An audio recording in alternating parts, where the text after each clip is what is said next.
Howdy folks, and welcome back to World of Warships with Rear Admiral Jingles. And before we get today's main event started, I just wanted to share something very cool with you, courtesy of... I can't pronounce his name. I don't think it's supposed to be pronounced. We're just going to call him Dave. Taking part in the Tier 6 operation, Raptor Rescue, which is back in World of Warships. They were tinkering on it on the test server in an effort to see if they could make aircraft work with AI for the PvE operations. Raptor Rescue was the test scenario. It seems to be working pretty well. And we can probably look forward to other operations coming back to the game once they've been retuned to work with the new aircraft AI. But that's not the cool thing that I wanted to show you. You see, there's an Easter egg in Operation Raptor Rescue, and it doesn't happen every time you play. And often when it does happen, people have absolutely no idea what to do with it.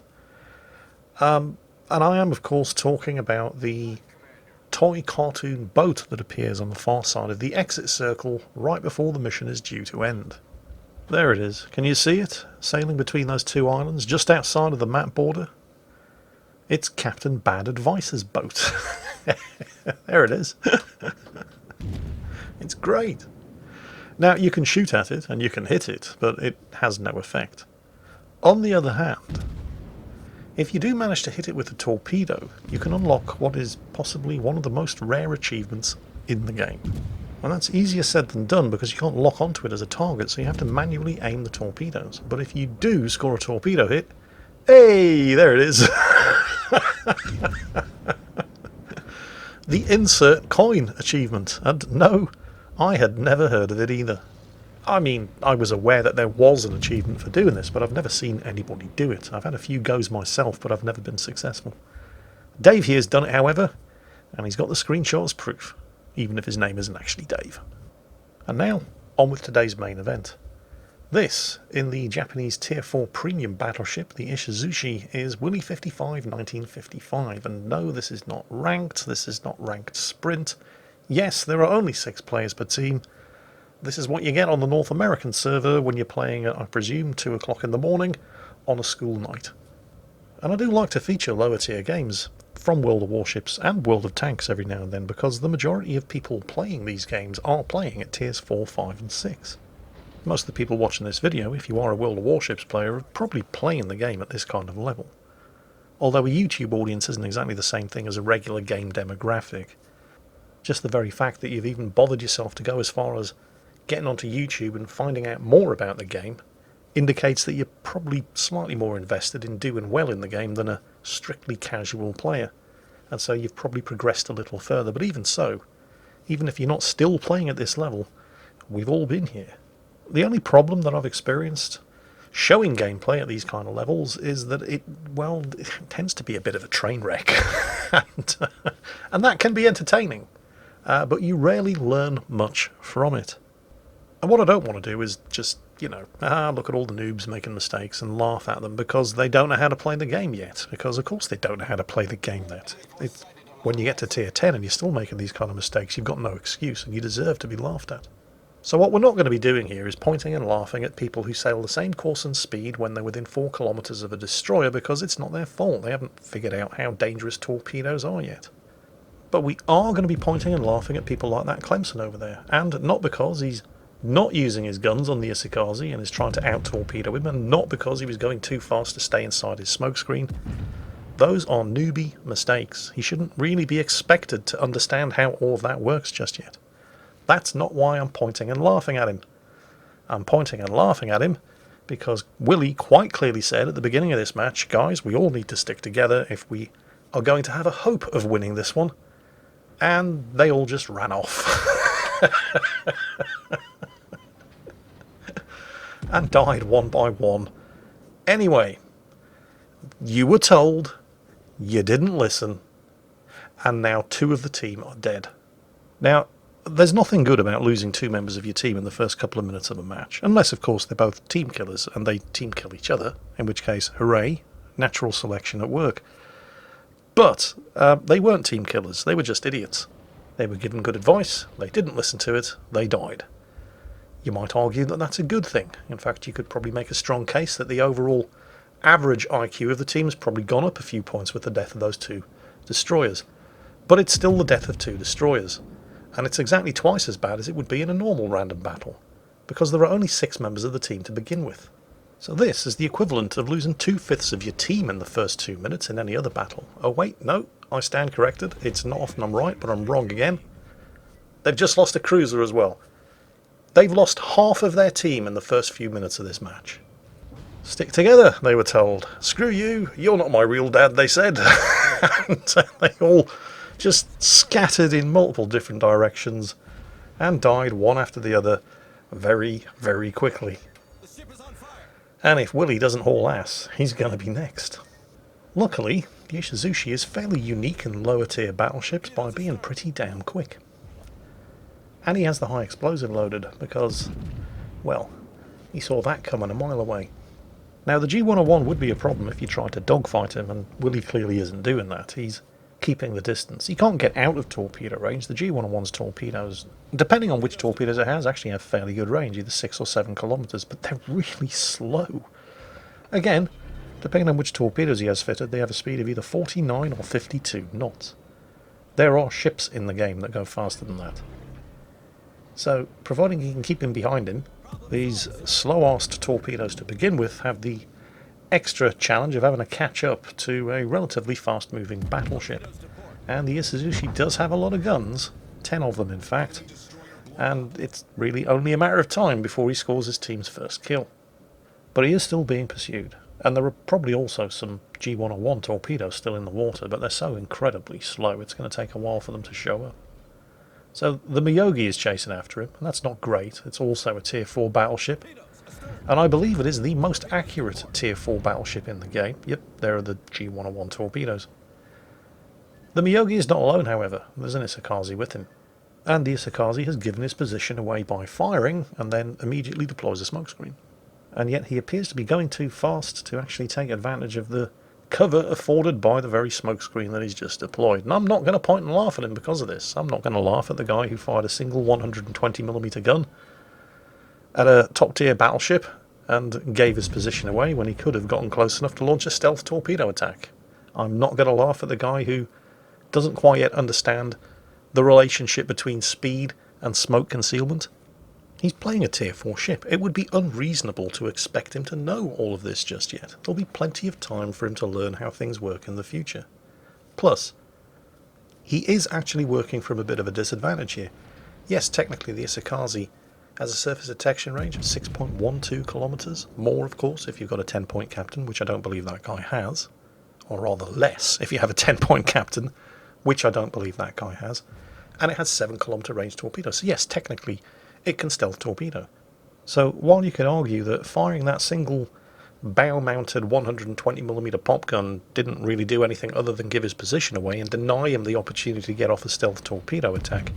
However, if you have a surface detection range of 6 kilometers, but your torpedoes have a 7-kilometer range, but you're chasing a target that's moving directly away from you at a speed in excess of 20 knots, those torpedoes have got a lot further to go because they're chasing the target.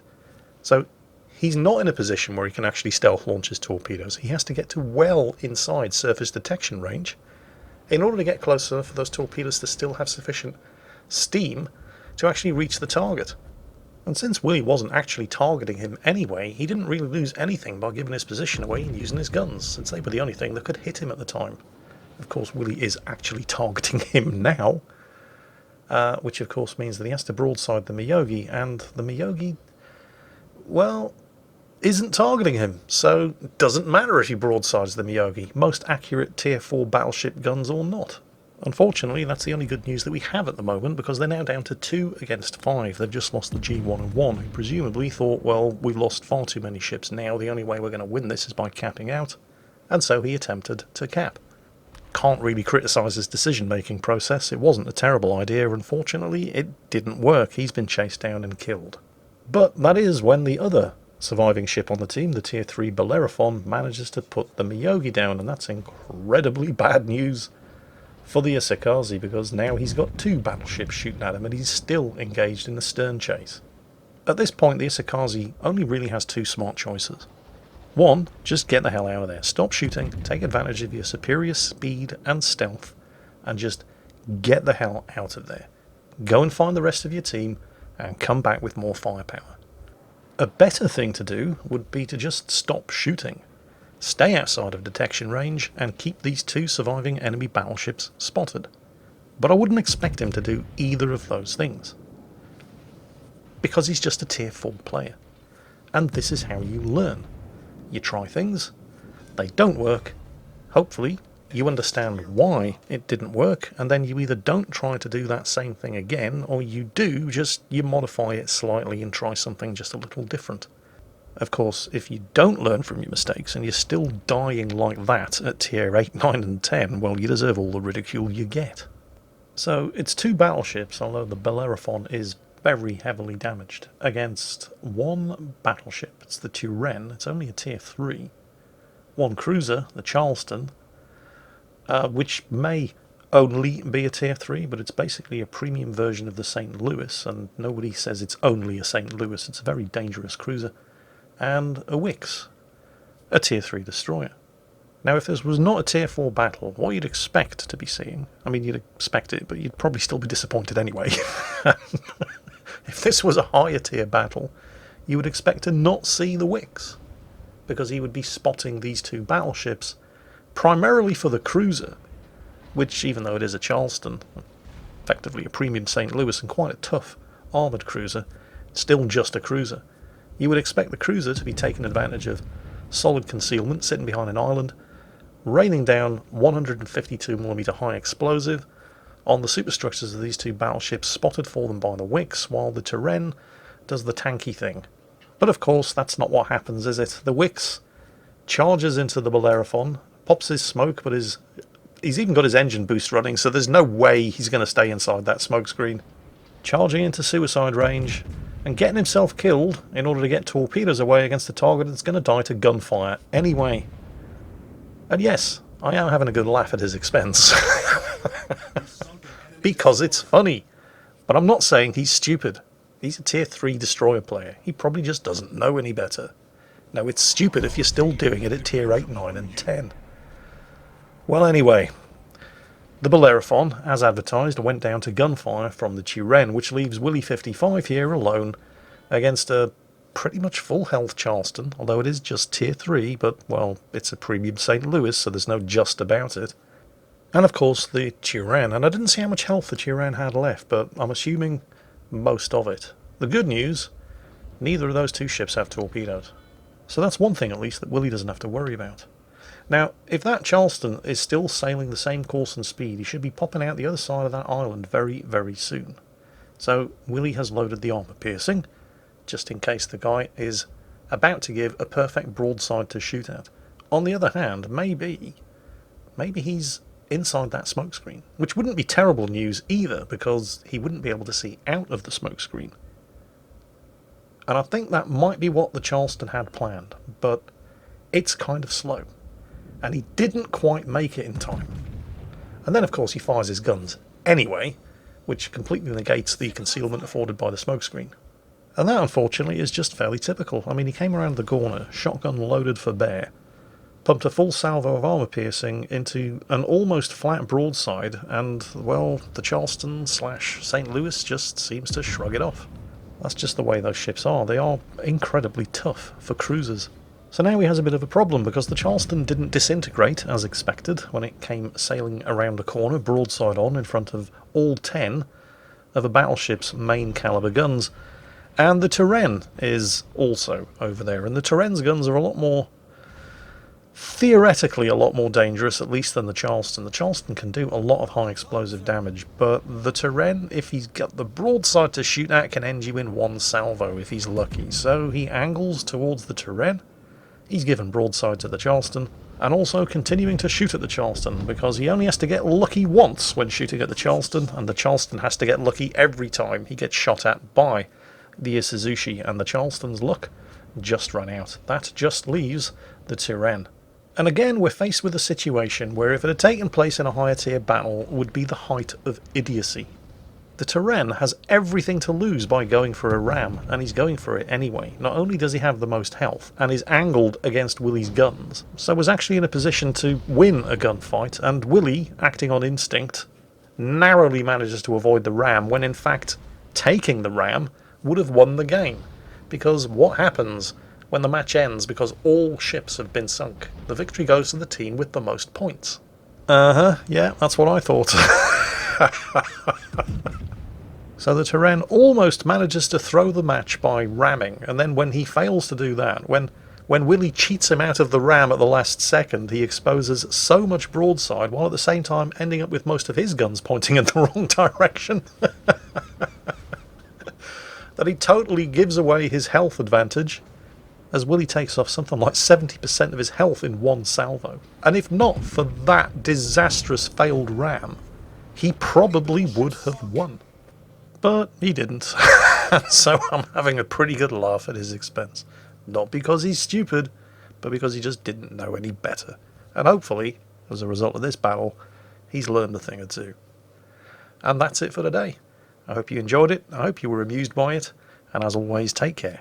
And I'll catch you next time.